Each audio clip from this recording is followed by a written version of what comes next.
नमस्कार, जान्हवीज किचनमध्ये आपलं मनपूर्वक स्वागत। मी नाश्त्यासाठी तांदूळ आणि मूग डाळ डोसे बनवणार आहे।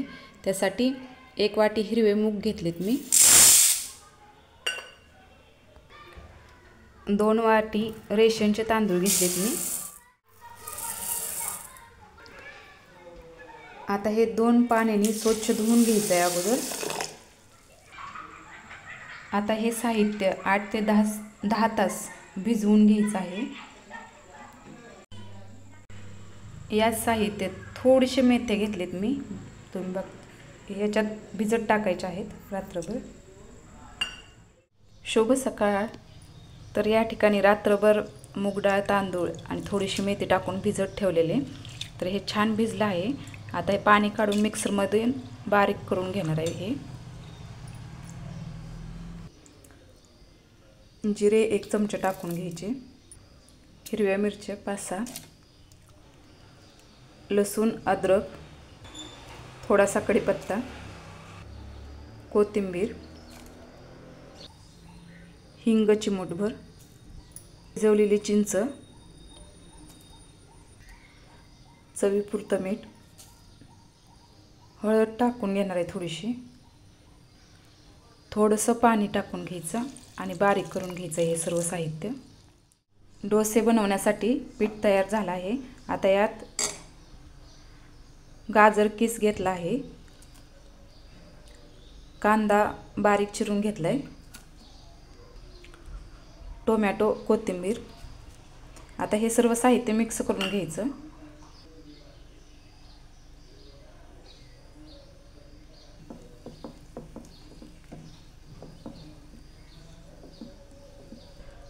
डोसे बनवण्यासाठी पीठ तयार आहे। आता हे 5 मिनिटं झाकून ठेवणार आहे। तोपर्यंत खोबऱ्याची चटणी बनवणार आहे ह्यासोबत खायला। खोबऱ्याची चटणी बनवण्यासाठी या ठिकाणी मी 1 वाटी ओलं खोबरं काप घेतलेत, चिंच भिजवून घेतले, मिरची, अद्रक लसूण काप, जिरे, कढीपत्ता थोडासा, कोथिंबीर, साखर 1 चमचा। आता या मिश्रणामध्ये थोडंसं पाणी टाकून बारीक करून घ्यायचं आहे साहित्य। चवीपुरतं मीठ टाकून घ्यायचं आहे। चटणी बारीक करून घेतले। आता याला तडका देणार आहे, जिरे आणि कढीपत्ता। तेल गरम करून घेतले, जिरे मोहरी टाकून घेणार आहे। जिरे मोहरी तडतडले पाहिजेत। आता कढीपत्ता टाकून घ्यायचा।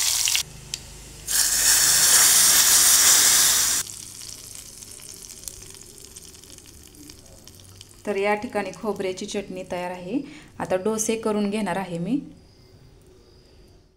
डोसे बनवण्या अगोदर या पिठाला जिरे मोहरी आणि कढीपत्त्याचा तडका देणार आहे।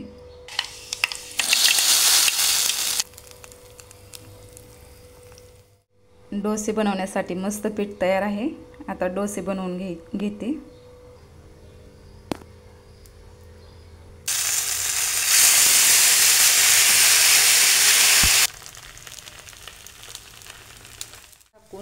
थोडंसं वाफलून घ्यायचं।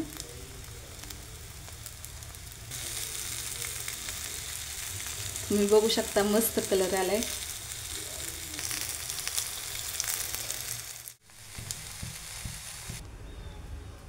तांदूळ आणि मूग डाळ पासून या ठिकाणी डोसे तयार आहेत, खोबऱ्याची चटणी त्यासोबत।